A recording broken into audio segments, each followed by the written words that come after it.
გადაცემის სპონსორია ავტობანი. ავტონაწილების 100-ზე მეტი მომწოდებელი, ორიგინალი მწარმოებლები, რომლებსაც ენდობა ავტოსამყარო და 40,000 დასახელების პროდუქტი ერთ კომფორტულ სივრცეში. ენდეთ ჩვენს 30 წლიან გამოცდილებას.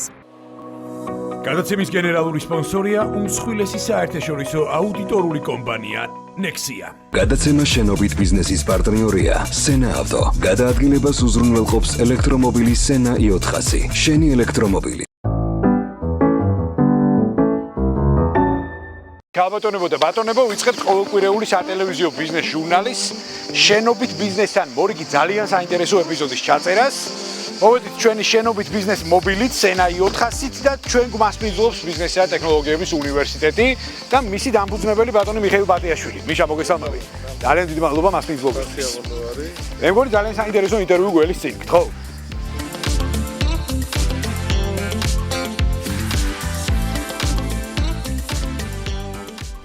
მოგესალმებით კიდევ ერთხელ ქალბატონებო და ბატონებო, ვიწყებთ ყოველკვირეული სატელევიზიო ბიზნეს ჟურნალის შენობით ბიზნესთან მორიგ საინტერესო ეპიზოდის ჩაწერას და სეზონის ბოლო გადაცემაა დღეს.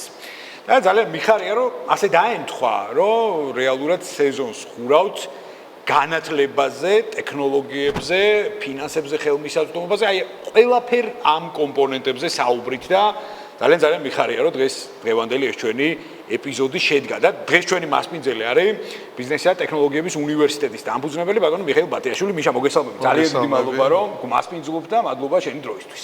როგორ ხარ პირველ რიგში, როგორ არის საქმეები? მიხეილ ბატიაშვილი, ფსიქოლოგი, ბიზნესის ადმინისტრირების ასოცირებული პროფესორი, ბიზნესისა და ტექნოლოგიების უნივერსიტეტის დამფუძნებელი და ყოფილი რექტორი. 2019 წლიდან BTU-ს სამეთვალყურეო საბჭოს თავმჯდომარე. მიხეილ ბატიაშვილის სახელთან არის დაკავშირებული საქართველოში Silicon Valley თბილისის ჩამოყალიბება და ბიზნესისა და ტექნოლოგიების უნივერსიტეტის შექმნა. ის ასევე არის Webster University Georgia's რეგიონში Webster-ის უნივერსიტეტის ერთადერთი კამპუსის პარტნიორი. 2018 წლის ივლისიდან 2019 წლის ნოემბრამდე მიხეილ ბატიაშვილი საქართველოს განათლების, მეცნიერების, კულტურისა და სპორტის მინისტრის თანამდებობას იკავებდა. დიდი მადლობა, მართლაც მნიშვნელოვანი წელი იყო. ჩვენთვისაც ესე ვთქვათ, წლის შეჯამების პერიოდია, ფიქრობ ძალიან საინტერესო წელი იყო, ემზადებით ახალი სემესტრისთვის და რა თქმა უნდა, ჩვენი სიამაყე, ჩვენი სტუდენტები, ფიქრობთ, არის ჩვენთვის ყველაზე მნიშვნელოვანი და ის პროექტები, რომელსაც რა თქმა უნდა, უნივერსიტეტი მუშაობს. ამიტომ პირველ რიგში თქვენ მადლობა, სანდრო, თქვენ ჯგუფს სტუმრობისთვის უნივერსიტეტში და საინტერესო თემებისთვის, რომელზეც ალბათ ვისაუბრებთ. დარწმუნებული ვარ დიალოგის ფარგლებში. ძალიან ისიამოვნებს ჩვენი მრავალრიცხოვანი მაყურებელი ამ საქმიანი 1 საათიანი რეგლამენტით და ბევრ თემას შევეხებით მოკლედ. უპირველეს ყოვლისა, მოდი უნივერსიტეტის განვითარების ტემპებზე ვისაუბროთ და ეხლა უნივერსიტეტს უკვე 10 წელი უსრულდება და შესაბამისად, ბიზნესისა და ტექნოლოგიების უნივერსიტეტმა აჩვენა ის კომპონენტი, რომ განათლება ეს არ არის მარტო ბიზნესი, ან ბიზნესი, ხო? ეს არის ძალიან მნიშვნელოვანი სოციალური პასუხისმგებლობა საზოგადოების და შრომითი ბაზრის წინაშე და ყოველ შემთხვევაში მე არ ვიქნები ორიგინალური თუ ვიტყვი, რომ აი განვითარების ამ 10 წელმა ეს ტენდენცია ძალიან კარგად წარმოაჩინა და გამოკვეთა. მასშტაბად ჩვენი მაყურებელი ხარ შენ განელის რა თქმა უნდა მეტ კონკრეტიკას, აი ძალიან მოკლედ გვიამბე უნივერსიტეტის განვითარების 10 წლიანი პერიოდი და აი რა აჩვენა, რა ტენდენციები გამოკვეთა ამ განვითარების დინამიკამ. ძალიან მოხარული ვარ, სანდრო, ამ კითხვისთვის, იმიტომ რომ 10 წელი უსრულდება უნივერსიტეტს სექტემბერში და ფიქრობთ, რომ მართლაც, როდესაც ამ პროექტს ვიწყებდით, აი ფაქტიურად გვიყურებდნენ, რომ აი საქართველოს ტექნოლოგიები, ტექნოლოგია საქართველოს სფერო არ არის ზოგადად, გასაგებია ის კულტურული უძვირფასეთი ტრადიცია, რაც ჩვენ ქვეყანას მოყვება და ის სფეროები, რომელიც ისტორიულად საქართველოს ახასიათებდა, რომელიც ძალიან ძვირფასია ჩვენი ქვეყნისთვის და განვითარებისთვის და უცბად აი დავიწყეთ ფიქრი, რომ შევქნათ ტექნოლოგიური უნივერსიტეტი. 10 წლის წინ, ხო, აი ფაქტიურად გვიყურებდნენ ისე, რომ აი საქართველოში ტექნოლოგიები ცოტა ისეთი მოწყვეტილი, აი ტექნოლოგიები ხო ეს სფეროა, რომელიც სხვა კონტინენტზე, იქ ამერიკაშია, შორს არის, სხვაგანაა, ჩვენ ცოტა სხვა კულტურა გვაქვს, როგორ უნდა ავითვისოთ, ჩვენ უცხო სფეროა, ხო?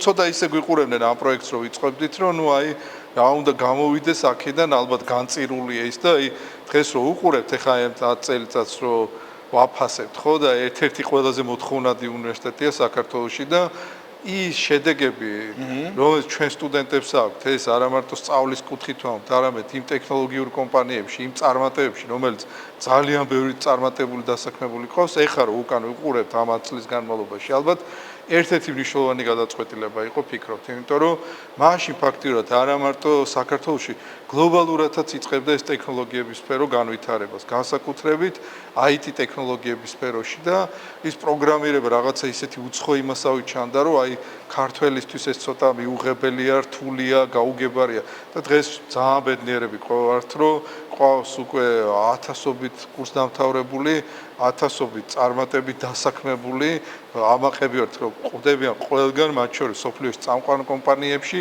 მათ შორის თქვენთანაც იგივე ვიცი, ბევრი ჩვენი წარმატებული სტუდენტი, რომელიც თქვენთან მუშაობს და რა თქმა უნდა, ჩვენი სიამაყე არის ჩვენი წარმატებული სტუდენტები და ეს პერიოდი სწორედ იმაზე საუბრობს, რომ რა თქმა უნდა, ეს დრომაც მოიტანა, ალბათ ფიქრობთ, რომ სწორ დროს შეიქმნა ეს უნივერსიტეტი და ქართველებიც მართლაც უნიჭიერეს თაობა ყავს, უნიჭიერეს სტუდენტები ყავს და გარდა იმისა, რომ ჩვენ უნივერსიტეტში ერთ-ერთი ყველაზე მაღალი მოთხოვნაა ჩაბარების კუთხით, ყველაზე დიდად რითაც ვამაყობთ, ეს არის ჩვენი სტუდენტების წარმატება, რომელსაც შეხვდებით, აი როგორც ვახსენეთ, თქვენი სტუდიიდან დაწყებული, თქვათ იგივე ამერიკაში იქნება თუ ევროპაში წარმატებულ კომპანიებში ბევრი წარმატებული საკუთარი სტარტაპით, ვიცი, ბევრი თქვენი სტუმარიც არის ხოლმე ხშირად თქვენი გადაცემის და ეს ყველაფერი არის ჩვენი სიამაყე და ჩვენი სიმდიდრე, რომელიც 10 წელი გვიხდება ეხ სექტემბერში და რითაც ვამაყობთ, რა თქმა უნდა, პირველ რიგში და ვამაყობთ ჩვენი სტუდენტების წარმატებით. მადლობა ძალიან საინტერესო პასუხისთვის და ნუ რეალურად რო გავყვეთ, ეხა ეს საკითხზე მაინტერესებს კიდე შენი მოსაზრება, შენ ახსენე და აბსოლუტურად გეთანხმები, რომ ანუ სკეპტიციზმი, როდესაც იწყება რაღაც ძალიან საინტერესო და რაღაც მასშტაბური სკეპტიციზმი ყოველთვის ჭარბობს. მაგრამ აი დინების საწინააღმდეგო სვლას ყოველთვის მოყვება ამ შემთხვევაში წარმატების მაღალი მარჟა, რომელიც მერე ითარგმნება, რა თქმა უნდა, მოგებაში და იმ ბიზნეს ბენეფიტებში, თუმცა ყველაფერში, ყველა ინდუსტრიაში ეგრე არის, არა მარტო განათლებაში, ხო? სხვათა შორის აი მე მახსოვს, როდესაც აი უნივერსიტეტი დაფუძნდა პირველივე დღეებიდან მოყოლებული, ანუ ეგრეთ წოდებულ აი ანტრეპრენერულ აზროვნებას ექცეოდა ძალიან დიდი ყურადღება, მეწარმეობას, მოდი ასე ვთქვათ, როდესაც ერთ სივრცეში შეიქმნა ძალიან კარგი ველი და ბაზისი იმისთვის, რომ ბენეფიციარი ამ შემთხვევაში სტუდენტი, რომელიც დააგენერირებდა ძალიან კარგ იდეას, მას ადგილზევე ამ სივრცეშივე ქონდა შესაძლებლობა, რომ ფულად რესურსებზე ხელმისაწვდომობაც განაღდებული ქონოდა თუ იდეა იქნებოდა კარგი. შესაბამისად, ანუ ჩემი მოკრძალებული აზრით, ანუ მაშინვე გაჩნდა ძალიან კარგი პრეცედენტი, რომ სტუდენტმა სწავლის განმავლობაში შესაძლოა შექმნას იდეა, დაამუშავოს, მოიპოვოს დაფინანსება და ის გახდეს წარმატებული. აი, ვინც ახსენე, ეხა სახელები და გვარები აღარ დაგვისახელებია, რა თქმა უნდა, თუმცა დავასახელებთ არც ამის გვერდება. ზუსტად აი ამ ყველაფრის შედეგი და ნაყოფია, რომ უკვე შრომითმა ბაზარმა და ეკოსისტემამ მიიღო სტარტაპერები, რომლებმაც უნივერსიტეტის დონეზე შეძლეს დაეგენერირებინათ უკვე ცოდნა, გამოცდილება, ფულადი რესურსები და ისინი დღეს უკვე არიან შემდგარები. მასშტაბი მე მაინტერესებს აი ბიზნესში თვითონ, ხო, ეხლა ცოტა მრავალკუთხედი საკითხი გამომევიდა, მაგრამ აი ბიზნესში რა მნიშვნელობა აქვს დინების საწინააღმდეგო სიარულს? იმიტომ რომ ინოვაციები და ტექნოლოგიები და ამეთანხმები ზუსტად დინების საწინააღმდეგო სვლა არის, რომ გააკეთო ინვესტირება და აქცენტირება იქ, სადაც არავის არ ჭერა. ხო, აი მოდით ცოტა კიდე სხვა კუთხით შევხედოთ ამას, სანდრო.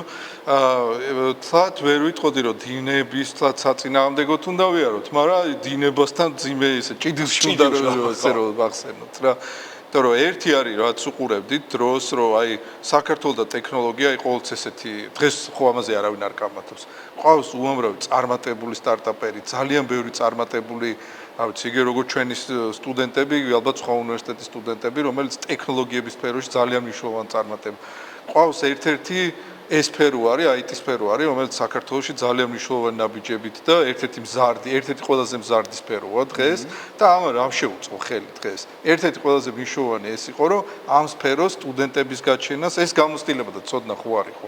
ანუ რეალურად უყურებდით იმას, რომ აი საქართველოს სხვა არის, აი რაღაცა ესეთი მიდგომა ჩვენც რომელიც ყველაზე მიუღებელია ხოლმე რომ აი საქართველოს ხო სხვა არის აი ჩვენ ხო სხვაში არ არსებობს ხო აი ალბათ სამყარო დღეს იმდენად გლობალურია რა თქმა უნდა ჩვენი სპეციფიკა ისტორია უზარმაზარი კულტურა გაგვაჩნია მაგრამ დღეს რაც იგივე ჩვენ მაგალითზე შეგვიძლია ვთქვათ ხო რომ როგორც გლობალურად ტექნოლოგიების სფერო განვითარდა ჩვენც 10 წლის წინ ხო გეუბნებით გვიყურებდნენ როგორც ესე რაღაც ცოტა ფანტასტიკის სფეროდან რომ საქართველოს და ტექნოლოგიების სხვა და რეალობა გვაჩვენა სხვა გარდა იმისა რომ ამდენი წარმატებული და ამ სფეროში დასაქმებული ყავს და აქ ვიტყოდი კიდე იმას, რომ ერთ-ერთი მაღალ ანაზღაურებადი სფეროა. გარდა იმისა, რომ ერთ-ერთი მოთხოვნადი სფეროა, ხო იგივე ყავს ჩვენი სტუდენტები, რომლებიც უკვე ჯერ შეიძლება დამთავრებულიც არ ქონდეს და მათ ანაზღაურება რამდენიმე 1000 და შეიძლება წლობით კვალიფიკაცია ადამიანს რო გააჩნია სხვა სფეროში, იმას უტოლდებოდეს მისი შემოსავლები.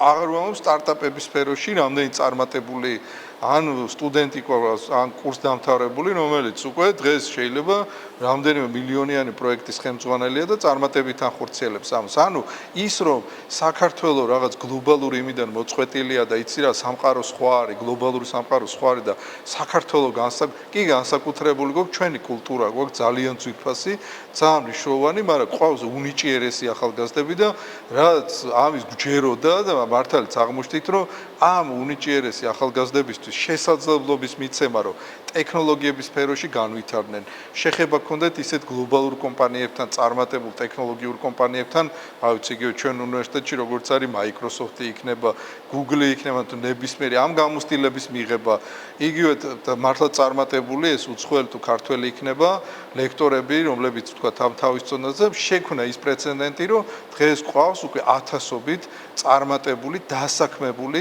ბევრი იქით რომ სამუშაო ადგილებს ქმნის, ესეთი ბევრი მაგალითი ყავს და ვიცი თქვენ გადაცემაში ესეთი ბევრი ყოფილა, იგივე ჩვენი ყოფილი სტუდენტი, ეს არის ჩვენთვის ყველაზე მნიშვნელოვანი, რომ ვაჩვენეთ, რომ საქართველოში ტექნოლოგიები ისეთივე ჩვენი სფერო როგორც სხვა ქვეყანაში, რომ ყავს უნიჭიერესი თაობა, უნიჭიერესი ახალგაზრდები და ეს სტარტაპი იქნება თუ სხვადასხვა IT თუ ტექნოლოგიების სფეროში დასაქმებული სხვადასხვა კომპანიებში ჩვენი წარმატებული კურს დამთავრებულები არის იმის მაგალითი, რომ ქართველები აქაც ნიჭიერები გვაქვს, აქაც ბევრი შეგვიძლია გავაკეთოთ და სწორედ ის მაგალითია, რომ დღეს ტექნოლოგიების სფერო საქართველოში ერთ-ერთი ყველაზე მზარდი სფეროა, ტემპების მიხედვით და ანაზღაურების კუთხით რო ვთქვათ, ყველაზე მაღალ ანაზღაურებადი სფეროა. აბსოლუტურად გეთანხმები, ძალიან დიდი მადლობა საინტერესო პასუხისთვის და კიდევ ერთხელ აი ხაზი რო გაუსვათ იმ მოცემულობას, რომ დღეს ჩვენ ვცხოვრობთ ციფრულ ეპოქაში და ციფრულ ეპოქაში ფაქტიურად თამასა გათანაბრდა, იმიტომ რომ თუ მაგალითად აი 90-იანებამდე ხო პრეინდუსტრიულ პერიოდში ხა ამერიკის შეერთებული შტატები, ბრიტანეთი, გერმანია და ასე შემდეგ ინდუსტრიულ ასე ვთქვათ წიაღსვას მსოფლიოში. დღეს უკვე ძალიან ბევრ ქვეყანას სერვისებზე დაფუძნებული ეკონომიკური განვითარების პრინციპებით შეუძლია რომ მათ კონკურენცია გაუწიოს და შექმნას ისეთი ველი და ბაზისი, რაც საქართველოს დარწმუნებული ვარ რომ ხელეწიფება და უგაცრავად ანუ სწორად ახსენე ნამდვილად რომ საქართველოს კონტექსტიდან ამოგლეჯვა ნამდვილად არ შეიძლება, იმიტომ რომ თავარი მამოტივირებელი და თავარი მამოძრავებელი აქ ადამიანური რესურსია და ადამიანურ რესურსთან დაკავშირებით მინდა კითხვა აუცილებლად. ეხლა ბოლო პერიოდში ძალიან თითზე ჩამოსათვლელია ალბათ ისეთი საგანმანათლებლო კერა, რომ მოუძებნოთ საქართველოს რეალობაში, რომელსაც აქვს პირდაპირი ლინკები შრომით ბაზართან. ანუ პრაქტიკული მოდულები და პრაქტიკული თეზისები პირდაპირ ილინკება დღეს იმ მოთხოვნებთან, რაც შრომით ბაზარს გააჩნია. ბიზნესი და ტექნოლოგიების უნივერსიტეტი ზუსტად ასეთი უნივერსიტეტია, რომელიც პირდაპირ საზღვრავს იმ ინტერესებს, რაც ითხოვს დღეს ბიზნესი. და რა არის ბიზნესის დაკვეთა. მაშინ მე მაინტერესებს ერთია საგანმანათლებლო მოდულები, მაგრამ მეორეა უკვე ბიზნესთან შეთავაზება და ბიზნესთან პირდაპირი კორელაცია. ჩვენთვის ყველაზე მთავარი, ანუ სწავლა არის, რა თქმა უნდა, ძალიან მნიშვნელოვანი, მაგრამ სწავლა უნდა დაკავშირებული იყოს, ეს იქნება შრომით ბაზართან, დასაქმების პერსპექტივასთან და ასე შემდეგ. ამიტომ ჩვენ უნივერსიტეტს როდესაც ვქნიდით, ანუ ერთი ვამბობდით, რომ ტექნოლოგია გახდება ამ ეპოქის ერთ-ერთი ყველაზე მოთხოვნადი, მაღალანაზღაურებადი და საინტერესო სფერო და მეორე ვამბობდით, რომ შენ თუ მჭიდრო კავშირი არ აქვს ბიზნესთან, დასაქმების სფეროსთან, ეს ყველაფერი რა თქმა უნდა არის მოწყვეტილი. ამის მაგალითი რაც ახსენე, თვითონ უნივერსიტეტს ჩვენ როდესაც ვქნიდით, თავარი კონცეფცია იყო იმაზე, რომ რაც შეიძლება ახლოს შრომით ბაზა. აი თითქოს ხო აი მარტივ ჭეშმარიტებას ვამბობთ, მაგრამ როგორ უნდა აღზარდო, რა ცოდნა მისცე ისეთი, რომელიც იქნება ყველაზე მაღალ მოთხოვნადი. То რეალურად ჩვენ ხო ანუ უნივერსიტეტს იმისთვისაა, ხო ეს ცოდნის გადაგცემა შენ გჭირდება არა ცოდნის არსებობისთვის, არამედ კონკრეტულად სტუდენტმა როგორ გამოიყენოს ეს ცოდნა, რომელიც დაეხმარება მის წარმატებას, მის კარიერას და ეს ყველაფერი ერთად ქმნის ქვეყნის ეკონომიკას, ხო ჯანსაღ და წარმატებულ ეკონომიკას. ანუ ჩვენი მიზანიც ეს იყო, როდესაც ამ უნივერსიტეტზე ფიქრობთ, რომ რა გაგვეთვალისწინებინა პირველივე დღიდან, იმიტომ რომ რაც შეიძლება ახლოს ყოფილიყო დასაქმებასთან, რეალურ ბიზნესსაც და ამიტომ ეს როგორც ერთი ნაწილია ჩვენ უნივერსიტეტის სწავლის ნაწილი, მეორე ნაწილი ეს არის კონკრეტულად ბიზნესთან შეხება. ეს იქნება სტარტაპების შექმნა თვითონ კონკრეტულ ბიზნესთან გარკვეული დასაქმების პროგრამები თუ კონკრეტული კომუნიკაცია, რომელიც ერთობლივად იძლევა იმ წარმატების, ესე ვთქვათ, ამას საიდუმლოს არაფერს არ ვიტყვით, მაგრამ მართლა საიდუმლო ფორმულას, რომ წარმატებული მაღალი დონის განათლება და კონკრეტულ ბიზნესთან კავშირი არის ის ყველაზე მნიშვნელოვანი, რისთვისაც რა თქმა უნდა უნივერსიტეტი უნდა და ძალიან ბედნიერია, იმიტომ რომ დღეს ჩვენი სტუდენტები ათასობით კურსდამთავრებული, რომელიც გვხვდება ყველა სფეროში, ეს იქნება საბანკო სფერო, სპორტის მენეჯმენტის სფეროში, სამედიცინო, ტექნოლოგიებზე აღარ ვამბობ და მათ შორის მიხარია, რომ თქვენ გადაცემაში საკმაოდ ბევრი ჩვენი სტუდენტი არის, ან უკვე დამთავრებული, ან რომელიც ეხლა სწავლობს. იმიტომ რომ ჩვენი ერთადერთი მიზანი და ზოგადად განათლების მიზანი ის არის, რომ მისცეს ისეთი განათლება, რომელიც იქნება ბაზარზე მორგებული, მოთხოვნადი და რა თქმა უნდა დაეხმარება ყველა აბიტურიენტ სტუდენტს, რომ ისეთი ცოდნა მიიღოს, რომელიც იქნება წარმატებული კარიერულად და დაეხმარება იმაში, რა თქმა უნდა, როგორც პროფესიული კარიერა გაიმჯობესოს, ისე ქვეყნის ეკონომიკა შექმნა, რომელზეც ჩვენი ქვეყანა დგას. ამიტომ რაც ახსენეთ აბსოლუტურად სწორედ, სანდრო, რომ ჩვენი მიზანი იყო პირველივე დღიდან ეს რაც შეიძლება მეტი კავშირი. მეტი ბიზნესი უნივერსიტეტში, მეტი კომპანია, ეს ტექნოლოგიური იქნება თუ სხვადასხვა ბიზნეს, საბანკო სფერო თუ ნებისმიერი სფერო უნივერსიტეტში და რაც შეიძლება მეტი განათლება, რომ იყოს თვითონ კომპანიებში წარმოდგენილი. ამიტომ ვფიქრობთ, რომ ეს მაგალითი, რომელიც შევქმენით, კარგი მაგალითია, იმიტომ რომ ფაქტიურად ძალიან ცოტა ჩვენ უნივერსიტეტში რო იპოვოთ, თუნდაც მაღალ კურსებზე ისეთი სტუდენტი, რომელიც უკვე დასაქმებული არ არის.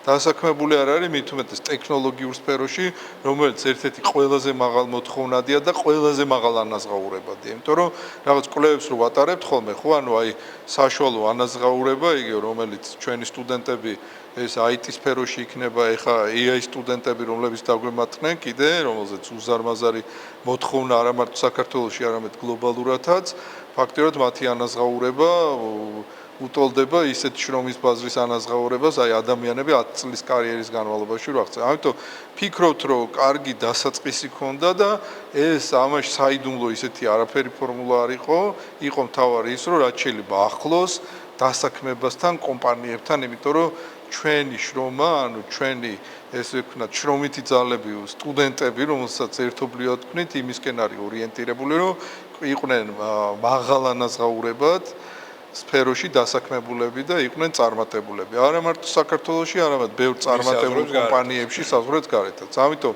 ნებისმიერი ესეთი წარმატება, ალბათ მით უმეტეს დღევანდელი დღე ისია აგებული, რომ არ შეიძლება განათლება მოწყვეტილი იყოს რეალურ სფეროსთან.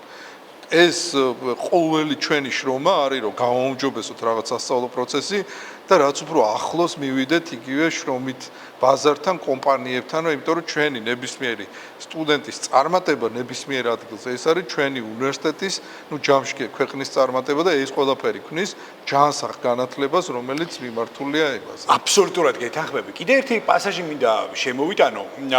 სხვათა შორის ახლა იმედია არ მიწყენს არავინ, მაგრამ რა მომწონს ბიზნესისა და ტექნოლოგიების უნივერსიტეტში. ანუ კი, გასაგებია არსებობს ცხადია ერთიანი საგანმანათლებლო ნორმატივებიდან გამომდინარე, არსებობს გარკვეული ფორმალური ფაბულა, რასაც ყველა მიყვება, მაგრამ კრებსითად და უმეტესად, ხო, ანუ უნივერსიტეტში ხვდებით ისეთ საგანმანათლებლო დისციპლინებს, რომლებიც პირდაპირ კავშირში არის პრაქტიკასთან და ტრენდებთან და იმ სოფლიოში აპრობირებულ პრაქტიკებთან, რაც ყველაზე ძალიან მოთხოვნადია და უკვე მინდა რომ გადავიდე კონცეფციებზე. ჯამში, რომელიც ძალიან მრავლად მომდინარეობს უნივერსიტეტში და მე ხშირად მქონია ხოლმე პრივატულადაც ჩვენც გვისაუბრია ამასთან დაკავშირებით ძალიან ხშირად პრივატულად, რომ მე რჩება ხოლმე ეგეთი შაბეჭდილება, რომ ხშირ შემთხვევაში უნივერსიტეტი BTU უსწრებს რამდენიმე ნაბიჯით იმ რეალობას და მოცემულობას, რა რეალობაშიც ახლა ვართ და ხვალ უკვე ის მოცემულობა დგება. ერთ-ერთი ასეთი ნათელი მაგალითი არის ძალიან დიდი დოზით და ძალიან დიდი ინტეგრალით შემოტანილი ხელოვნური ინტელექტის კომპონენტი როგორც საგანმანათლებლო ნაწილში, ასევე ცალკეულ მიმართულებებში და რამდენიმე მიმართულებად დავყოთ ახლა ჩვენი დიალოგი. აუცილებლად ამავე კომპონენტში ციფრული სუვერენიტეტის ნაწილიც მინდა რომ შემოვიტანოთ, იმიტომ რომ ეს არის მე მქონდა სხვათა შორის რამდენჯერმე შესაძლებლობა ნინო ენუქიძემ მაშინ ძალიან კარგად ისაუბრა პირდაპირ ეთერში, გიორგი კეკელიძის სტუმრობაც მახსოვს და ანუ აი მართლა დროული ნაბიჯია იმისთვის, რომ აი მაგიტომ ვიძახი ხოლმე, რომ არა ბიზნეს, არა კომერციულ, არამედ სოციალურ ხასიათს ატარებს ეს ყველაფერი, რომ ჩვენ ვიზრუნოთ ჩვენ ენაზე. და მე ჩვენი ენა ვაქციოთ ციფრულ მოვლენად და ეს ციფრული მოვლენა გადავაკონვერტიროთ მე კომერციაშიც, ხო? Რა თქმა უნდა, საბოლოო მიზანი ხო კომერცია. აქედან გამომდინარე, აი მე მინდა კითხო უპირველეს ყოვლისა აი კონცეფციების სტრუქტურაზე და კონცეფციების სტრუქტურა რა თქმა უნდა დავიწყოთ AI-ის ინტეგრალით, იმიტომ რომ მე კიდევ ერთხელ ვამბობ, რომ უნივერსიტეტი BTU რამდენიმე ნაბიჯით წინ აღმოჩნდა, ზუსტად აი სწორი ხედვების გათვალისწინებით, რაც თქვენ გაქვთ და ძალიან კარგად გააკეთა ცალკეული მიმართულებების იმპლემენტირება პრაქტიკაში და უფრო დეტალურად გვიამბე აი ამ კონცეფციის შესახებ.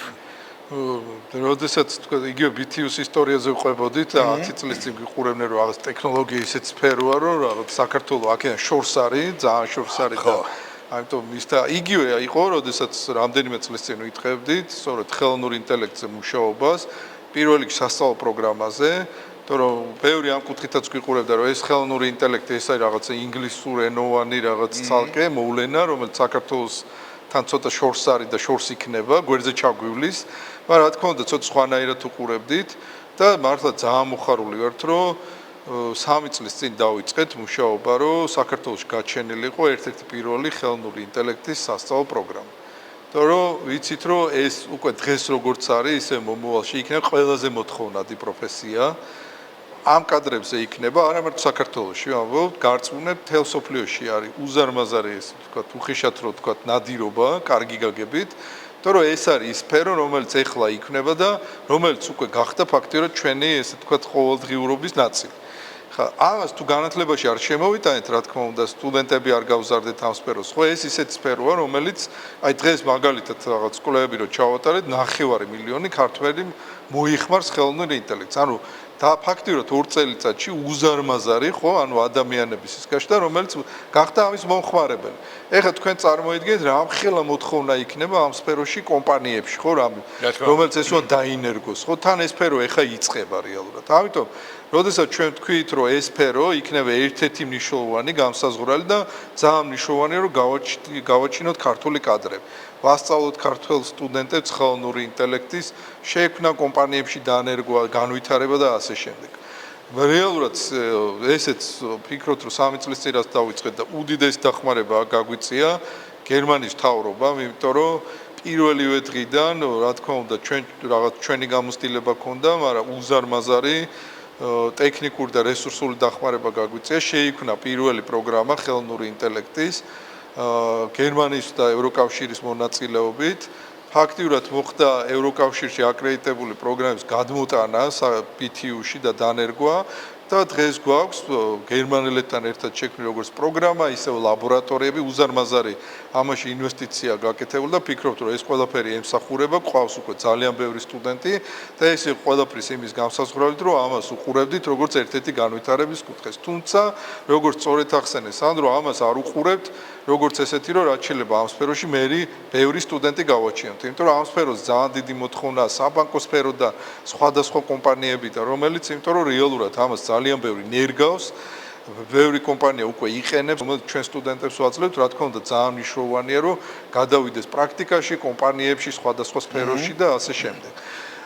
აქ ერთ-ერთი მნიშვნელოვანი და აქ ვიგრძენით ჩვენი ძალიან მნიშვნელოვანი პასუხისმგებლობა, რომ ჩვენი წვლილი შეგვეტანა ხელოვნური ინტელექტში ქართული ენის განვითარებაზე. რახან თქვით, რომ ერთ-ერთი პიონერები ვართ ამ სფეროში, ამ სფეროს განვითარების, განათლების კუთხით და ამას ყოველდღიურ რეჟიმში უყურებდით, რომ რამდენად ისე რომ ვთქვათ, ქართული ენა ცოტა არ დაგვეჩაგროს, იმიტომ რომ მის ხარვეზებს ყოველდღიურ რეჟიმში ვხედავდით და ვხედავთ. ამიტომ ერთ-ერთი მნიშვნელოვანი, ესე ვთქვათ, მისია, რაც იკისრა ბიზნესი და ტექნოლოგიების უნივერსიტეტი იყო, რომ აქ შეგვესრულებინა ჩვენი, ესე ვთქვათ, არ ვიცი, ეროვნული, ქართული, არ ვიცი, ესე ვთქვათ, ვალდებულება, რომ მაქსიმალურად დაგვეცვა. მით უმეტეს ვამბობთ, რომ ხვალინდელი დღე ფაქტიურად არის ხელოვნური ინტელექტის ეპოქა დაიწყო აქ და ჩვენ თუ მივიღეთ ამ ეპოქაში, რომელიც იქნება ჩვენი ცხოვრების განუყოფელი ნაწილი და ქართული ენა იქ რაღაც დამახინჯდა, შეცდომებით ისაუბრა, ნუ ეს იქნებოდა რა თქმა უნდა ერთ-ერთი მნიშვნელოვანი ეროვნული, ასე რომ ვთქვათ, სტრატეგიული საკითხად შევხედეთ, უსაფრთხოების საკითხად და დავიწყეთ უნივერსიტეტში მუშაობა იმისთვის, რა შეიძლება გაგვიკეთებინა ამისთვის. და მართლა ძალიან დიდი მადლიერი ვარ ჩვენი უნივერსიტეტი, იმიტომ რომ ამ პროექტში გვერდში ამოუდგა პირველივე დღიდან პალიტრა ჯგუფი და თავისი უზარმაზარი ის რესურსით, რომელიც წლების განმავლობაში პალიტრაში არის სხვადასხვა ვებგვერდებზე, სხვადასხვა ბეჭდით თუ ელექტრონული რესურსებით დაგროვილი, გამოვიყენეთ იმისთვის, რომ დავიწყეთ ფიქრი, რომ როგორ გაგვეუმჯობესებინა ხელოვნური ინტელექტი, რომ რაც შეიძლება კარგად ესწავლა ქართული. აქ ძალიან ბევრი საინტერესო თემა გაჩნდა, აი უსასრულოდ შეგვიძლია ამაზე საუბარი.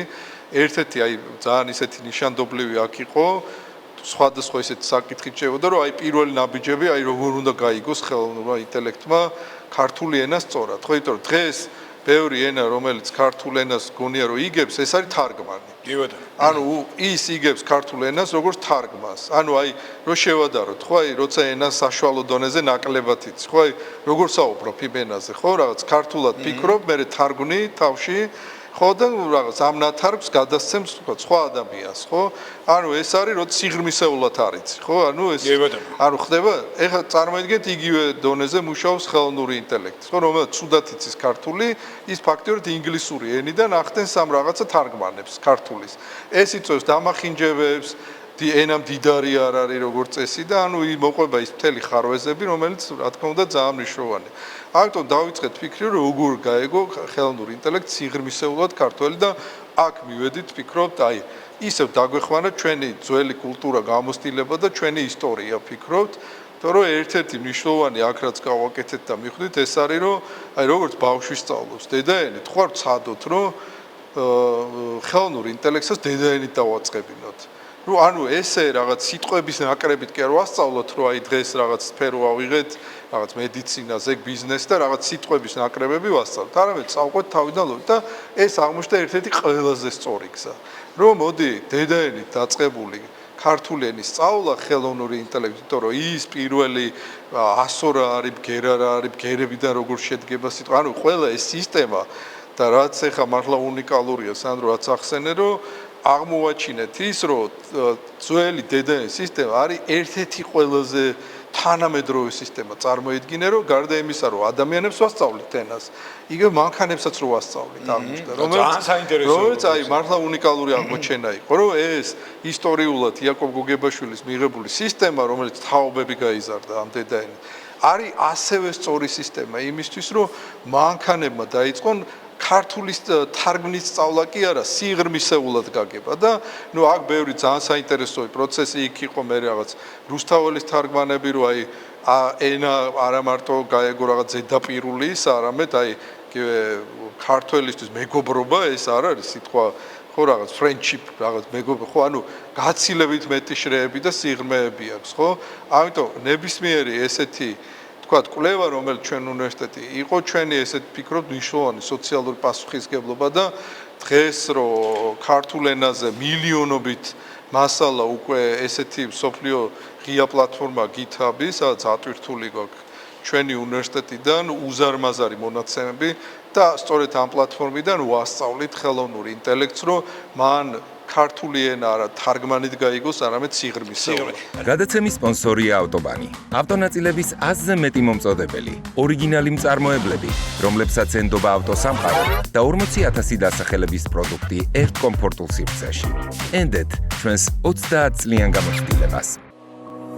გადაცემის გენერალური სპონსორია უმსხვილესი საერთაშორისო აუდიტორული კომპანია Nexia. გადაცემა შენობით ბიზნესის პარტნიორია Sena Auto. გადაადგილებას უზრუნველყოფს ელექტრომობილი Sena i400. შენი ელექტრომობილი. გადაცემის სპონსორია ავტობანი. ავტონაწილების 100-ზე მეტი მომწოდებელი, ორიგინალი მწარმოებლები, რომლებსაც ენდობა ავტოსამყარო და 40,000 დასახელების პროდუქტი ერთ კომფორტულ სივრცეში. ენდეთ ჩვენს 30 წლიან გამოცდილებას. გადაცემის გენერალური სპონსორია უმსხვილესი საერთაშორისო აუდიტორული კომპანია Nexia. გადაცემა შენობით ბიზნესის პარტნიორია Sena Auto. გადაადგილებას უზრუნველყოფს ელექტრომობილი Sena i400. შენი ელექტრომობილი. ამდენ ხანში მოგცემს ეს შედეგს, ანუ დროის დიაპაზონი რო ავიღოთ და მეორე ნაწილი სხვათა შორის ძალიან დროულია ეს ნაბიჯი. მე ხშირად მithქვია ხოლმე რომ აი ისეთი ენებიც კი რომელზეც პირობითად ათეულობით მილიონი ადამიანი საუბრობს, ხო, მსოფლიოში. აი ერთ-ერთ მაგალითს ვიხსენებ ხოლმე, ყოველთვის ფრანგული ენაა ვიღოთ, ხო, რომელმაც რაოდენობაში გაცილებით ჩამორჩება უკვე ინგლისურს, ხო, დაახლოებით 600 მილიონი ადამიანი ლაპარაკობს მსოფლიოში. აი ფრანგებმაც კი გააცნობიერეს, რომ ანუ რეალურად მიუხედავად იმისა, რომ საკმაოდ დიდი დაფარო აქვს ფრანგულ ენას, ანუ აუცილებელია ციფრულ ნაწილში შეიტანონ მათ გარკვეული კონტურები. აღარაფერს აღავლაპარაკობს საქართველოზე, რომელიც ქართულ ენაზე ალბათ მთელი მსოფლიოს მასშტაბით, აი ყველაზე მაქსიმუმ ალბათ 6 მილიონი ადამიანი ლაპარაკობს, ყველაზე მაქსიმუმ. ალბათ. და აქედან გამომდინარე, ანუ მით უმეტეს გმართებს ასეთ ნაწილში აი ციფრული სუვერენიტეტისკენ გადადგმული ნაბიჯები. პირველი კითხვის პირველი ნაწილი უბრალოდ მოიცავს იმას, რომ რამდენ ხანში ველით შედეგებს, ეს ერთი. მეორე ეს პირდაპირ მისწრება, როგორც იტყვიან, ქართველი პრომპტ ინჟინერებისთვის. და მესამე ქართული კომპანიები ხა ჩვენ წინა კითხვა-პასუხში გქონდა ესეთი დიალოგი, რომ აი დღეს როდესაც ბიზნესი უკვეთავს, ხო? აი ბიზნესისთვისაც, ქართული ბიზნესისთვის, რომელმაც საოპერაციოში უკვე ძალიან დიდი დოზით შემოიტანა ხელოვნური ინტელექტი, გვხვდება ბუღალტერიასა და აუდიტში, გვხვდება იურიდიულ მომსახურებაში, მარკეტინგში, ბევრ მიმართულებაში გვხვდება უკვე ხელოვნური ინტელექტი, მაგრამ აი მთავარი გამოწვევა არის ის, რომ ძირითადი საკომუნიკაციო ენა არის ინგლისური და თუ ქართული ჩვენ შემოგვაქვს, ქართულად მაინც AI-ს უჭირს დატეხილი ენით გვესაუბრება, აი ჟარგონულად რო ვთქვა. აი შესაბამისად ეს პროექტი, ციფრული ენის სუვერენული პროექტი, აი სუვერენიტეტის პროექტი, რომელიც აი კარგად მინდა რომ მაყურებელმა გაიგოს, რასთან გვაქვს საქმე. რეალურად აი რამდენ ხანში ველით კონკრეტულ შედეგებს. კი ბატონო. ანუ პირველ რიგში კიდე კარგად რო გავმარტოთ, ანუ საუბარი იმაზე, რომ დღეს ხელოვნურ ინტელექტს ხდება აქტიურად მოვიხმართ, ქართული ენა იყოს ზუსტად დაცული. იმიტომ რომ რატო ეხა ეს ვიშოვანი, ხო, იმიტომ რომ პირველ რიგში როგორც ბევრი კვლევა გვაჩვენებს, ძალიან ბევრი მოზარდი მოიხმარს უკვე. ეს განათლების კუთხით იქნება თუ ყველა კუთხით, ანუ უახლოეს პერიოდში ვიხილავთ, აი გარწმუნებთ, დღეს თუ 9 მილიონი ქართველი მომხმარებელი ყავს ხელოვნური ინტელექტის მუდმივი მომხმარებელი ფაქტიურად. ფაქტიურად ის რაც აი ჩვეულებრივ საძიებო სისტემით ეძებდით იგივე ქართული ინფორმაციას, ეს თლიანად გადავა ხელოვნურ. ეხლა წარმოიდგინეთ, ამ ხელა მოთხოვნა გაჩნდა, ამდენი თქვა თქვენაც ახსენეთ, თუნდაც აი 3 მილიონი მომხმარებელიც რო გაჩნდეს და ჩვენ იქიდან მიღებთ დამახინჯებულ, ხო, ანუ შეცდომებით დაწერილ ტექსტებს, ხო, ანუ მე ავტომატურად გიშდება სურვილი, რომ თუ სხვა ენა იცი, რომ უფრო კომფორტულია ინგლისურად. რატო? ანუ გაგვიშთა ის, რომ არა. მოდი ჩვენ გავაკეთოთ ყველაფერი იმისთვის, რომ იყოს ქართულ ენაზე ხელოვნურმა ინტელექტმა სწორად ისაუბროს, მაქსიმალურად გავზარდოთ, იმიტომ რაც უფრო სწორად ისაუბრებს, ეს აქ თუ ბევრი ბავშვი მოიხმარს, ხო, იგივე მოსწავლე იქნება, სტუდენტი იქნება, რაც უფრო სწორად მოიხმარ, რა თქმა უნდა, სწორი ჩვევები გიშდება, ქართული ენის სხვანაირი დამოკიდებულება გიშდება, შენ სხვანაირი ენით წერ, ხო, იმიტომ რომ ეს კომუნიკაცია სწორად აწყობილია. და ეხლა შენ წარმოიდგინე, როდესაც ხელოვნური ინტელექტი უშვებს ისეთ შეცდომებს, ხო, აი, კარგი გაგებით რო ვთქვათ, აი ცუდი შედარება შეიძლება, აი უცხოელი რო თავიდან სწავლობს ქართულ ენას, რომ არა, კაი შედარება, ზუსტად ეგეთი დონეზე რო იყოს, ხო? კი, რა თქმა უნდა, აუყვებით ვისაუბრებთ, მაგრამ ჩვენც ყველაზე მნიშვნელოვანი იყო, რომ რა უნდა გაგვეკეთებინა იმისთვის, რომ ხელოვნური ინტელექტს ემუშავა გამართულად სწორი ქართული, იმ სწორ, ესე ვთქვათ, სამეცნიერო გრამატიკულ საფუძველზე დაფუძნებული, რომელიც უზარმაზარი, ვთქვათ, ამაზე ნამუშევრებია აგებული ჩვენი მეცნიერების ამდენი ხნის განმავლობაში. ამიტომ ჩვენი ამოცანა დადგა, რომ რა გავაკეთოთ იმისთვის, რომ ხელოვნური ინტელექტი იყოს გამართულად ისაუბროს გამართული ქართული შეცდომების გარეშე. იმიტომ როგორც ვახსენეთ, 9 ადამიანი წარმოიდგინე ესაუბრება ისეთ სისტემას, რომელიც უკან უბრუნებს შეცდომებს. ხო, ანუ ეს არის როგორც ჩვენი ქვეყნისთვის ძალიან მნიშვნელოვანი თემა, ისე მომავალი თაობისთვის, რომ არ მიიღოს დამახინჯებული ჩვენი ქართული ენა, რომელიც როგორც თქვით, ჩვენი ყოველდღიური საზრუნავი. ამიტომ პირველი რაც დავიწყეთ, ეს იყო ის, რომ შევქმნით უზარმაზარი მილიონობით, როგორც თქვით, მასალა. ეს იქნება ამას თავის წესები აქვს, ასე ვთქვათ, მანქანური ენის გრამატიკა, რომელიც არის სხვადასხვა ფრაზები, წინა და უზარმაზ მილიონობით ელექტრონული მასალა, რომელიც ესე ვთქვათ, მანქანას ვასწავლეთ. დღეს რო შედარება რო ავიღოთ, და ქართული ენა თუნდაც იგივე რომ შევადაროთ როგორ იყო 1 წლის წინ ხელოვნურ ინტელექტში როგორ იყო ჩვენ არ ვამბობთ რომ მარტო BTU-ს დამსახურებაა რა თქმა უნდა ეს მაგრამ ერთ-ერთი მნიშვნელოვანი წვლილი ამ კუთხით რომ ჩვენც მიგვიწვით ძალიან მოხარული ვართ და აი ბოლო ეს 1 თვის წინ განვათავსეთ ყველაზე დიდი მოცულობითი ბაზა ქართული ენის ესეთ GitHub-ი არის მსოფლიო საცავია სადაც აი ყველა ტექნოლოგიური სიახლე ახალი პროგრამა ყველაფერი იქ თავსდება და მთელი მსოფლიო იქიდან მოიხმარს ღია წვდომით განვათავსეთ ქართული ენის მილიონობით ბაზა რომელიც ვახსენეთ რომ ეს იყო BTU-ს და მათ შორის პალიტრა ჯგუფის უზარმაზარი დამსახურება ანუ ის მასალა პალიტრა მედიაში რაც იქნებოდა წლების განმავლობაში იქიდან წინადადებები ფრაზები პლუს ჩვენი უნივერსიტეტის უზარმაზარი ნამუშევარი და როგორც თქვით მილიონობით მასალა ღია წვდომით მივეცით და დღესაც ვაკვირდებოდით რომ ძალიან ბევრი ესე ვთქვათ გამოყენება აქვს ამას უკვე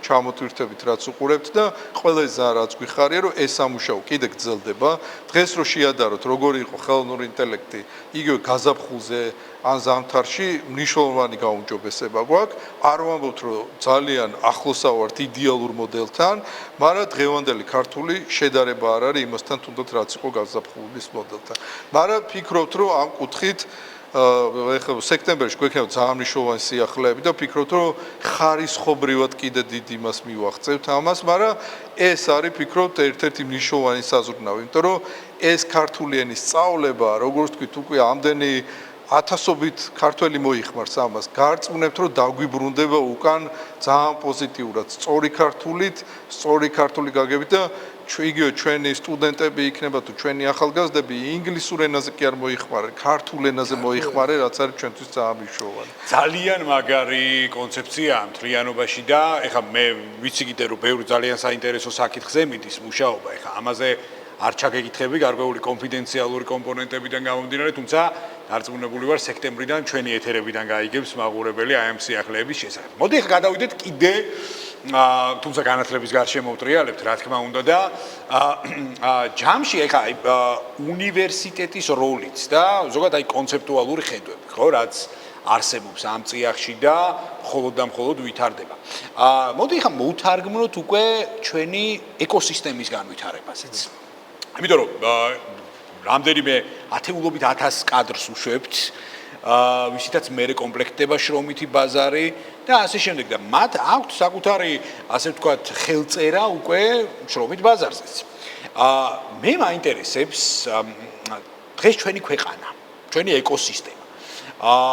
ტექნოლოგიური კუთხით რამდენად სწორად ვითარდება. ეხლა აქ მე ბიზნესის ნაწილი შემოვაქ. სამწუხაროდ ჯერ რაოდენობაში, მხოლოდ და მხოლოდ 130 მსხვილი ქართული ბიზნესი ქმნის GDP-ს იმ პარამეტრებს, რაც დღეს ჩვენ გვაქვს. სამწუხაროდ გამოწვევები არის SME სექტორში, მცირე საშუალო ბიზნესზე მაქვს საუბარი და აღარაფერს აღალაპარაკობ მიკრო ბიზნესზე. რა არის ძირითადი პრობლემები? ანუ ძირითადად გვიჭირს მაინც ავყვეთ ინოვაციურ და ტექნოლოგიურ კომპონენტებს. ეს მერე აჩენს, რა თქმა უნდა, ჩამორჩენას. არ ვიცით მუშაობა ფინანსურ ინსტიტუციებთან, არ ვიცით როგორ გამომართოთ ბუღალტერია და აუდიტი და დღეს ეს ყველაფერი ციფრულად ხორციელდება. და შესაბამისად მერე უკვე ჭირს ფინანსებზე ხელმისაწვდომობა. ანუ ჩემი კითხვის მთავარი ფაბულა და მთავარი ბირთვი არის ისევ და ისევ განათლება.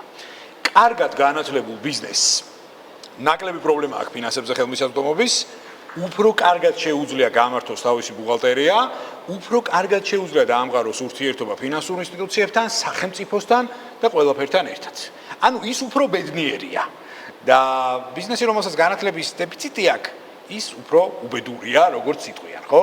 შესაბამისად, აი მე მაინტერესებს, სად ხედავ და როგორ ხედავ განათლების როლს და აი ჩვენი ეკოსისტემა, ხო? მოდი ავიღოთ აი 10 წლეული.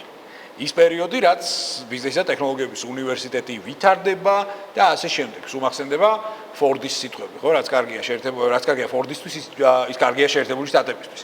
აი დაახლოებით იგივე პრიზმაში რომ მოვთარგმნოთ ეს ყველაფერი, აი რა გვაკლია დღეს ეკოსისტემის განვითარების ნაწილში და სად ხედავ აქ განათლებას? რა თქმა უნდა, ეხლა იმიტომ ალბათ არ გაუსვა ამას ხას რომ განათლების სფეროს წარმოვადგენ ჩვენ, მაგრამ რომ ავიღოთ რეალურად დღეს ყველაფერი იწყება განათლებით და და თავდება განათლებით. იმიტომ რომ თან ეს ერთჯერად პროცესი არ არის. აი ხა თუნდაც რაც საუბრობდით სანდრო ხელოვნური ინტელექტზე. ხო აი უცბად გაჩნდა ისეთ სფერო, რომელიც ეს სფერო თუ არ გამოიყენა ხელოვნური ინტელექტი, ბიზნესში ვერ გადარჩე. ან კადრი რო ხარ, რომელიც რაღაც სფეროში მიიღე განათლება, ხო იგივე ან მენეჯმენტის, ან IT სფეროში, არ გამოიყენე ხელოვნური ინტელექტი, ხო შეიძლება უბრალოდ სამსახური ვერ მოწებნო რა.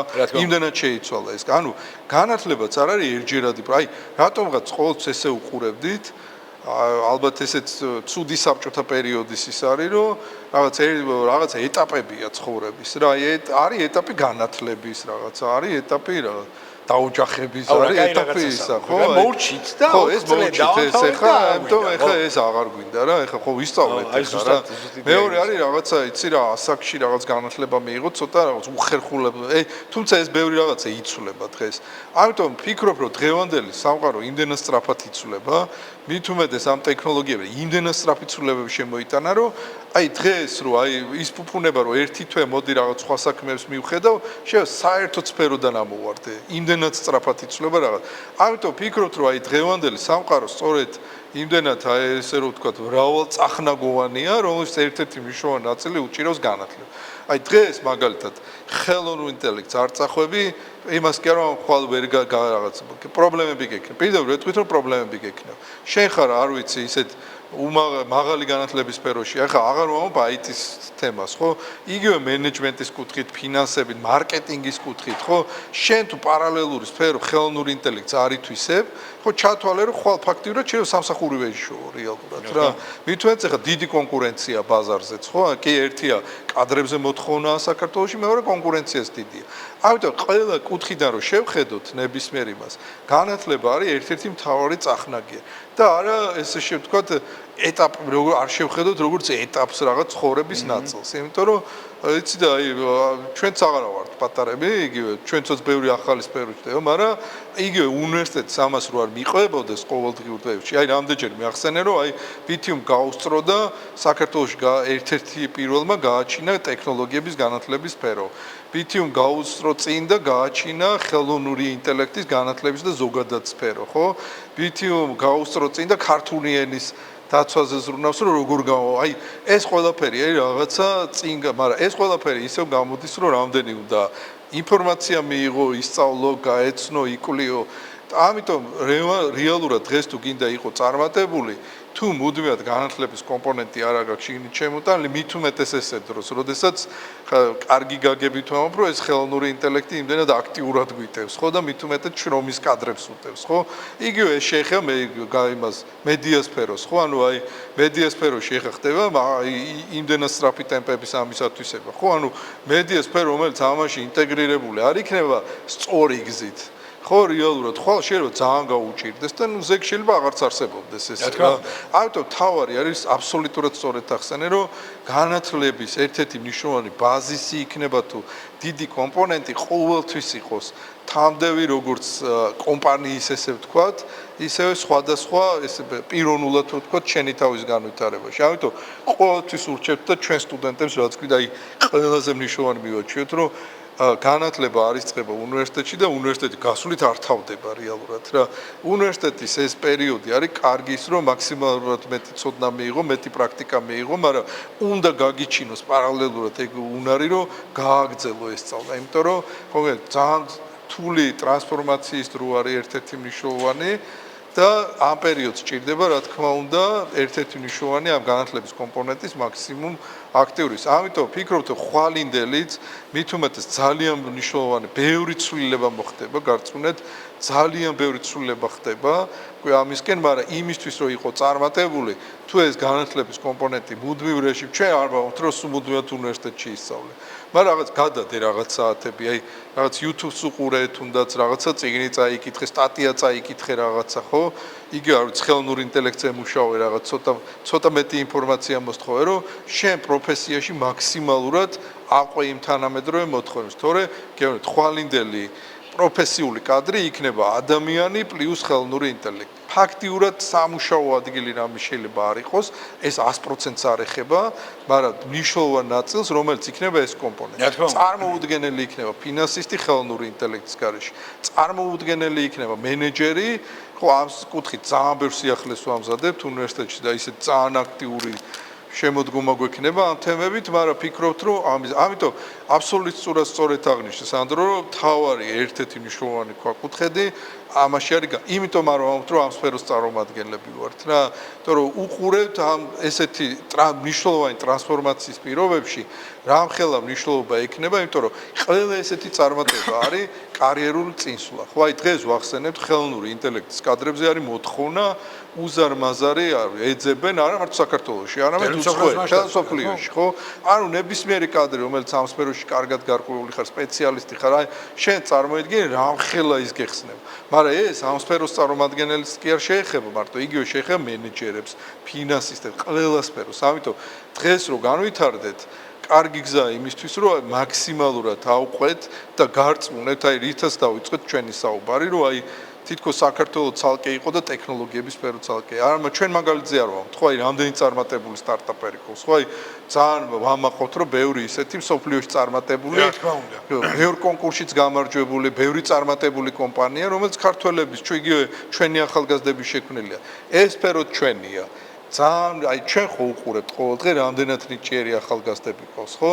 ჩვენც უყურებთ, რომ უზარმაზარი რამის გაკეთება შეგვიძლია ამ სფეროში. ამიტომ თავარი არის განათლება, რაც შევა მეტი თანამედროვე ცოდნის მიღება და ეს ყველაფერი, აი როგორც დღეს ტექნოლოგია სფერო არ არსებობდა ფაქტიურად და დღეს ათასობით კადრებს უშვებთ ყოველ წელს, ხო?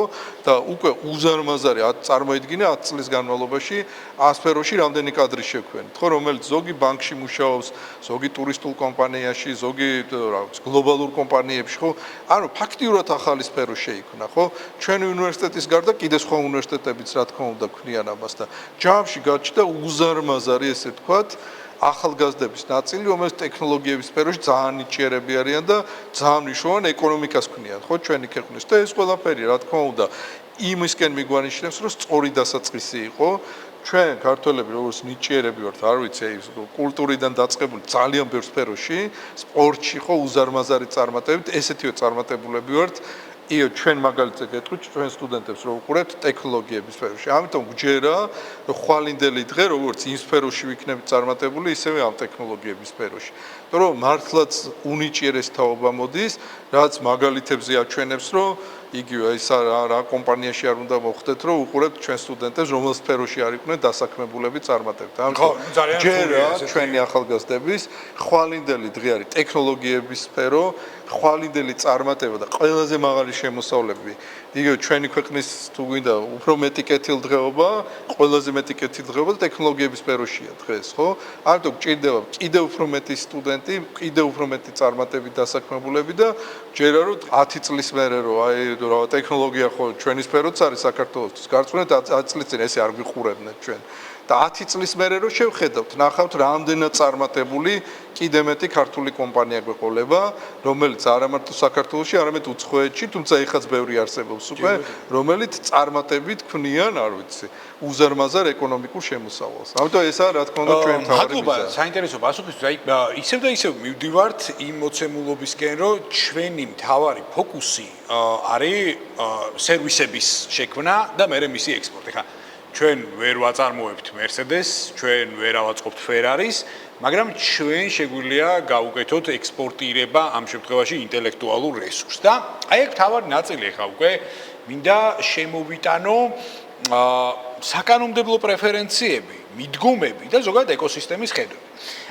აი ხა მთელი ამ პერიოდის განმავლობაში ერთი მანკიერება რაც დავინახე არის ის, რომ აი რეგიონში მაგალითად ანუ იუნიკორნების რაოდენობის კუთხით, ხო? მილიარდიანი სტარტაპების კუთხით. საქართველოს ჯერჯერობით არც ერთი მილიარდიანი სტარტაპი არ ყავს ჯერჯერობით. თუმცა ასეთი ტემპებით ეხა რა ტემპებითაც მივდივართ, დარწმუნებული ვარ რომ ეს შედეგი არ დააყოლებს. თუმცა აი რაოდენ გასაკვირიც არ უნდა იყოს ჩვენი მეზობელი სომხეთი ამ კუთხით უფრო კარგად პოზიციონირებს, იმიტომ რომ 6 ყავს. ეს უკვე არ არის მარტო ადამიანური რესურსის გამოძახილი. აქ მთელი რიგი კომპონენტები ერთვება, ხო? აქ უნდა იყოს გამართული საკანონმდებლო ეკოსისტემა, ფინანსური ინსტიტუციები, ალტერნატიული ფინანსური რესურსები და ასე შემდეგ, იმიტომ რომ უნივერსიტეტი როცა უშვებს კადრს და მას აქვს ნიჭი, შესაძლებლობა, ყველანაირი პრეფერენცია და ასე შემდეგ, ანუ გარემომაც და ეკოსისტემამაც ის უნდა დაასტიმულიროს, შეფუთოს, ხო? და ალბათ ეს ჩემი მოსაზრებაა, რომ ალბათ სათანადოდ აი ეკოსისტემის თვალსაზრისით ვერ ვიმუშავეთ თავის დროზე იმაზე, რომ აი მაგალითად მინიმუმ ერთი იუნიკორნი მაინც ყოლოდა დღეს. თუმცა კიდევ ერთხელ ვამბობ, ანუ გადაწურული იმედები ცხადია არ არის და ძალიან ბევრი სტარტაპი დარწმუნებული ვარ, თუნდაც აი ამ კედლებში, ხო, რომელიც დაიბადა, დარწმუნებული ვარ, რომ დაადგება იუნიკორნის გზას პირობითად. ხო, მაგრამ ბევრი კომპონენტი არის. ამაზე მთავრობაც ფიქრობს, ეხლა არ ვიტყვი, რომ არ ფიქრობს თქო, ნამდვილად, ანუ კონცეფციებიც ბევრი არის, იგივე საგადასახადო შეღავათების სტარტაპებისადმი და ბევრი სხვა მნიშვნელოვანი, ჩემი აზრით სასარგებლო ელემენტები, რამაც ეს ყველაფერი უნდა დაასტიმულიროს. აი, როგორ შეაფასებ, ანუ თქვენ ხართ წარმოებელი. აი უკვე იმპლემენტატორი, ანუ მიმღები რეალურად აი ამ პროდუქტის, ხო? აი რა მიმართულებებით გმართებს უფრო გაუმჯობესება? აი საფინანსო ინსტიტუციებში არის პრობლემა, ის რომ ალტერნატიული ფინანსური რესურსები არ გვაქვს, მიუხედავად იმისა, რომ ჯიტა ძალიან კარგ საქმეს აკეთებს, ხო? მაგრამ უფრო მეტი გვინდა hedge ფონდების კუთხით და ასე შემდეგ, რომელმაც საბოლოო მიმართულებით განათლება უნდა დააფინანსოს. კონცეფცია უნდა დააფინანსოს და ეხლა ჩვენ შეგვიძლია მე დარწმუნებული ვარ ეხლა შენი პასაჟი რაც არის და ეს გულწრფელი პასაჟი არის რომ კი ქართული ენის ციფრული სუვერენიტეტი ეს კომერციული პროექტი არ არის მაგრამ გრძელვადიან პერიოდში მე ასე ვფიქრობ რომ ამან კომერციული ელემენტები უნდა შეიძინოს რომ ისევ და ისევ ის სამეცნიერო ნაშრომები რომელიც ჩაინტეგრირდება ამ ყველაფერში 90-იანების დასაწყისში 100 ლარად რო ვყიდდით რეალურად სამეცნიერო ნაშრომებს, ანუ ეს ხო არისო კომერციალიზაცია და მე გლობალური კონცერნები ამას მილიარდებში აბრუნებდნენ, ხო? აი ესეთი ტიპის ნიუანსები უნდა გადავტეხოთ, ჩემი აზრით. ცოტა გამიგზელდა ბოდიში კითხვა, მაგრამ ზუსტად ვიცი რომ ძალიან საინტერესო ხედვები გაქვს ამასთან დაკავშირებით. აი როგორ უყურებ შენ აი ეკოსისტემის განვითარების ასპექტს მთლიანობაში? რა თქმა უნდა, პირველ რიგში ხაზს გავუსვამდი იმას, სანდრო, რა თქმა უნდა, ქართული სუვერენიტეტის პროექტი ჩვენც არ არის არანაირი კომერციული პირიქით, ეხა უნივერსიტეტი ყველანაირ დროს და რესურს ხარჯავს იმისთვის, რომ რაც ყველა ადგილას, ყველა იმაში სად რა შეიძლება გამოუმჯობესოთ ქართული ენის კუთხით, აი რა საშუალება გამოვიყენოთ ამაზე, ყველაფერს ამისთვის ვაკეთებთ. თავისუფალი დროა, ნებისმიერი დროა, რომ იმიტომ რომ ფიქრობთ, რომ ამიტომ არის პროექტები, რომელიც არის სულთა სოციალური პასუხისგებლობა, ფიქრობთ, რომ აი ერთი მას შენახსენებდი, რომ აი უნივერსიტეტი არ არის ჩაკეტილი განათლების სისტემა, არ არსებობს. ყველა წარმატებული უნივერსიტეტი ეს არის გახსნილი ეკოსისტემა, რომელიც შეიძლება მოიცავდეს, არ ვიცი, ენის სუვერენიტეტის პროექტს, სხვადასხვა სტარტაპების განვითარება, ნებისმიერ ესეთ თემას. ამიტომ ესეთი გახსნილობა არის ერთ-ერთი ყველაზე მნიშვნელოვანი გადამწყვეტი, რაც ჯანსაღი განათლების კუთხით რო ავიდეთ, უნდა აკეთებდეს ქვეყნის მასშტაბით. ხა მეორე რა შეიძლება კიდე კეთდებოდეს, რომელიც შენახსენე, აი ჩვენ ყველა რა გვაკლია ამის, აი ყველაზე მეტად გეტყოდი რომ გვაკლია კიდე დრო. ცოტა მეტი დრო. აი ჩვენ მაგალითზე შეგვიძლია გითხრათ, ამ უნივერსიტეტს რო ხსნიდით 10 წლის წინ. კაფსულად ჩავდეთ, რომ აი პირველ ჩვენი სტუდენტების მონაწილეობით, რომელიც მილიონიან პროექტს აწევდა, მაშინ უნდა გაგვეტეხა ესა და ის სიმბოლური კაფსულა, რომელიც ამ უნივერსიტეტის დაფუძნების იმაში პერიოდში ჩავდეთ, მაშინ უნდა გადაგვეცა ამ ჩვენი იმის პირველ ესე ვთქვათ მილიონი. აი როგორ წარმოგიდგენია, რამდენ ხანში გადავეცით. წელიწად ნახევარში. ფაქტიოდ 2 წელიც არ იყო, მე მგონი გასული თუ არ მეშლება. ისე მოდი თქვათ ვინ იყო ეს. ეგეც არ არის. შენ თვითონ სურვილი არ ქონდეს რომ იმას ქნათ, გავაჟღეროთ, მაგრამ რაც გვაჩვენა 2 წელიწადში იყო ის შედეგი, რომ გაჩნდა კომპანია, რომელიც სტარტაპი, რომელიც მილიონის აკუმულირება შეძლო, რომელიც იმ პერიოდში წარმოუდგენელი თანხა იყო. აი რო გეთქვათ თქვენ 8 წლის წინ რომ სტარტაპი მილიონის აკუმულირებას მოიზიდავდა, წარმოუდგენელი, აი ფანტასტიკის დონეზე იყო. ყველაზე მეტი იმის მერე, ხო აი დღეს უყურებთ რომ სტარტაპები, იგივე რამდენი ქართული სტარტაპია, რომელიც მილიონი კი არა, ბევრ 10 მილიონსაც გასცდა უკვე, ხო? არა მარტო საქართველოში უცხოეთში. ყველაზე მეტი რაც გვაკლია, ეს გვაკლია ცოტა მეტი კიდე დრო, სანდრო, ესე ფიქრობ. ხო აი ეს გამოცდილება, ეს ცოდნა უნდა დაგროვდეს. რო გახსენეთ, ეხა 10 წელი ეხლა ჩვენ გვეჩვენება რომ თითქოს დიდ ისტორიის არაფერია წამია ხო რეალურად ისეთი სფეროს გაჩენისთვის ხო რომლის დიდი კულტურა შეიძლება არ ქონია კი ეხლა საქართველოში ძალიან დიდი კულტურა იყო სხვადასხვა სფეროში ტექნოლოგიების სფეროში საწარმოო ტექნოლოგია იქნება თუ სხვადასხვა ტექნოლოგია მაგრამ კონკრეტულად IT ტექნოლოგიების კუთხით დიდი ის არ ყოფილა ხო რეალურად ამიტომ ჩათვალეთ რომ ეს ბოლო პერიოდი იგივე ჩვენი უნივერსიტეტის სხვადასხვა საგანმანათლებლო ინსტიტუციებიც რომელიც ასევე ძალიან დიდ როლს თამაშობენ ტექნოლოგიების განათლებაში ეს ყველაფერი ნაბიჯ მოგცემს იმას რომ ალბათ მალე ვიხილავთ იგივე მილიარდებიან კომპანიას და ეს ქართველებს რომ შეგვიძლია ამის მაგალითად შეიძლება საქართველოში არა გვაქვს მაგრამ უცხოეთში გვაქვს რომელიც ქართველები შექმნილი კომპანიები იგივე ტექნოლოგიების სფეროში ეხლა აქაც ალბათ გვარს არ დავასახელებთ მაგრამ ესეთი უცხოეთში ყავს ბევრი წარმატებული ქართველი რომელიც რამდენიმე მილიარდიანი კომპანიის ფლობელია ხო და რომლის ძირითადად ანუ ჩვენ ამის უნარი გაგვაჩენ გასაგებია საქართველოს პატარა ქვეყანა ამ სფეროში ახალი კულტურა დამკვიდრებული მაგრამ იგივე დღეს გარდა ესეთ სტარტაპების კუთხით რომ საქართველოში მაგალითად მუშაობენ ძალიან მჭიდრო ურთიერთობა გვაქვს სოფლიოში წამყვანი IT კომპანიები კი ბატონო აი ძალიან კაი რემარკა არ გვიხსენებია იმიტომ რომ ერთი სფეროა რომ სტუდენტმა მიიღოს ცოდნა და საკუთარი ბიზნესი შექმნას და რომელიც აი ჩვენი უნივერსიტეტი ესე ფილოსოფიური ქვაკუთხედია რომ აი ყველა აი მაქსიმალურად შეეცადონ ჩვენი სტუდენტები რომ თავის ბიზნესი შექმნა და წარმატებულები იყვნენ ტექნოლოგიებში, მაგრამ მეორე სფერო ეს არის მაღალგზავნილი დასაქმება. ეს შეეხება როგორც ქართულ კომპანიებში, ხო, იგივე აი ჩვენთან კადრების პოვნა, აი ძალიან ბევრ კომპანიას უკვე უჭირს, იმიტომ რომ ფაქტიურად კადრებზე კარგი გაგებით რო თქვა, ნადირობა მიდის ყველანი ჭირს სტუდენტზე, რომ რომელიღაც კომპანიამ წაიყვანოს. აი ყოველ დღე გვაქვს ასეთი ისტორია, ხო? მათ შორის თქვენი სტუდია სხვათა შორის ესაც ძალიან მოხარული ვართ. მაგრამ მეორე ეს არის სოფლიოში წამყვანი კომპანიები, რომელიც საქართველოში ფუნქციონირებენ, ხო? ეს იქნება EPAM-ი თუ სხვა ესე დიდი რომელიც გლობალური უზარმაზარი კომპანიებია, რომელიც ასობით ქართველის ყავთ დასაქმებული და რომლებიც მუშაობენ არა მარტო ქართული, არამედ საქართველოსდან მუშაობენ და უცხოურ პროექტებზე. ეს არის ჩვენს ყველაზე მნიშვნელოვანი. რომ ჩვენი კადრები საქართველოში დარჩენ კონდეთ მაღალი ანაზღაურება და მუშაობდნენ ეხა ისეთ გლობალურ კომპანიებზე როგორც არის შეიძლება Google, Microsoft და ასე შემდეგ.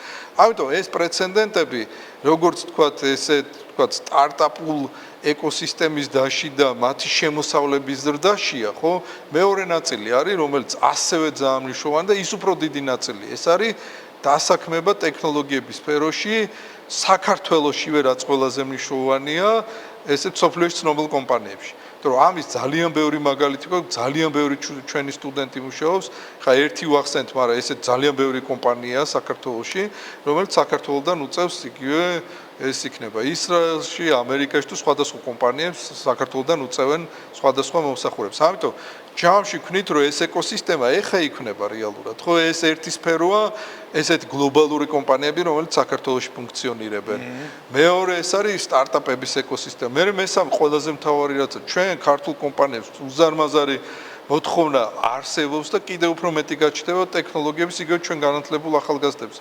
რომელიც დღეს ვახსენეთ ხელოვნური ინტელექტის კუთხით უზარმაზარი მოთხოვნა, იმიტომ რომ რაც უყურებთ, აი ძალიან ბევრ კომპანიაში ძალიან აქტიურად მიმდინარეობს ამის დანერგვა და ამაში ჩვენ იგივე ჩვენი სტუდენტების მონაწილეობა ძალიან მნიშვნელოვანია. ამიტომ ფიქრობთ, რომ ყველაზე რაც ახსენე, აი ძალიან კარგი კითხვა, აი რა აკლია ყველაზე მეტად კიდევ ვიტყვი რა თქმა უნდა, რაც თქვათ მეტი ამ სფეროში ინვესტირება იქნება, მეტი რესურსი გაჩნდება, რა თქმა უნდა ძალიან კარგია, მაგრამ ყველაზე მეტად კიდე გვაკლია დრო და აი რო უყურებთ ამ 10 წელიწადში თუ ამ სფერო ნოლიდან შეიქმნა, ხო რეალურად, ხო აი სფერო იყო, რომელიც არ არსებობდა, ხო?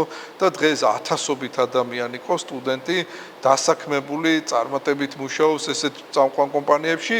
აი 10 წლის მერე ვნახავთ, რომ დღეს თუ ეხა მილიონებიანი კომპანია აღარ გვიყვირს სტარტაპების სფეროში იქნება ტექნოლოგიების სფეროში, ხა ბევრი ისეთი კომპანიები ვიცით, იგივე ჩვენი სტუდენტების დამფუძნებული, თქვენც იცნობთ, რომელიც შეიძლება კონტრაქტების რაოდენობა მილიონებს აჭარბებს, ხო? რომელიც შეიძლება ჩვენი უნივერსიტეტი შარშან დაამთავრა, მაგრამ გარწმუნებთ, რომ ძალიან მალე ვნახავთ ალბათ მილიარდებიან კომპანიასაც საქართველოში და ჩვენი სწორედ ინტერესიც ეს არის, რომ ყველაზე ძალიან რაც გვიხარია, რომ ნოლიდან უყურებთ ამ სფეროს დაბადებას და ერთად უყურებთ მე მგონი სანდრო, იმიტომ რომ ამაზე საუბარია 10 წლის წინ დავიწყეთ მე მგონი.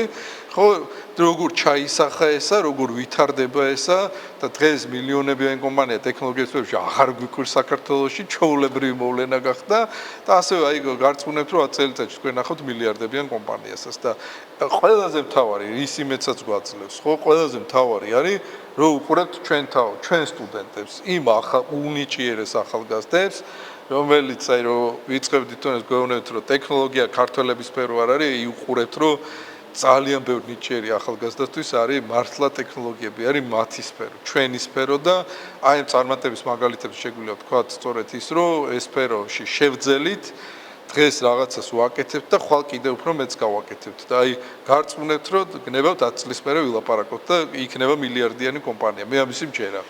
ვიშა ძალიან ტექნოლოგიების სფეროში. აი ასეთი ძალიან კარგი, ძალიან კარგად ჩანს ფილოსოფია და ხედვა. და მე დარწმუნებული ვარ, რომ აი ჩვენმა მრავალრიცხოვანმა მაყურებელმა ძალიან ისიამოვნა ამ 1 საათით ჩვენ დიალოგით და მე მინდა რომ გისურვო პირადად ძალიან ბევრი წარმატება და უნივერსიტეტს უსურვო ძალიან ბევრი წარმატება და დარწმუნებული ვარ, რომ აი ეს განვითარების ტემპები მხოლოდ და მხოლოდ სასიკეთო იქნება ქვეყნისთვის და ერთიანი ეკოსისტემისთვის. ამიტომაც წარმატებები ბევრი შენ. და მადლობა რომ იყავი ჩვენი ფინალური აკორდის სტუმარი. დიდი მადლობა. დიდი მადლობა მიხეილ ბატიაშვილს ძალიან საინტერესო საუბრისთვის. ყოველკვირეული სატელევიზიო ბიზნეს ჟურნალი შენობით ბიზნესთან კი სექტემბრამდე გემშვიდობებათ. მე ბედნიერ ზაფხულს და აგვისტოს გისურვებთ. დროებით. გადაცემის სპონსორია ავტობანი. ავტონაწილების 100-ზე მეტი მომწოდებელი, ორიგინალი მწარმოებლები, რომლებსაც ენდობა ავტოსამყარო და 40,000 დასახელების პროდუქტი ერთ კომფორტულ სივრცეში.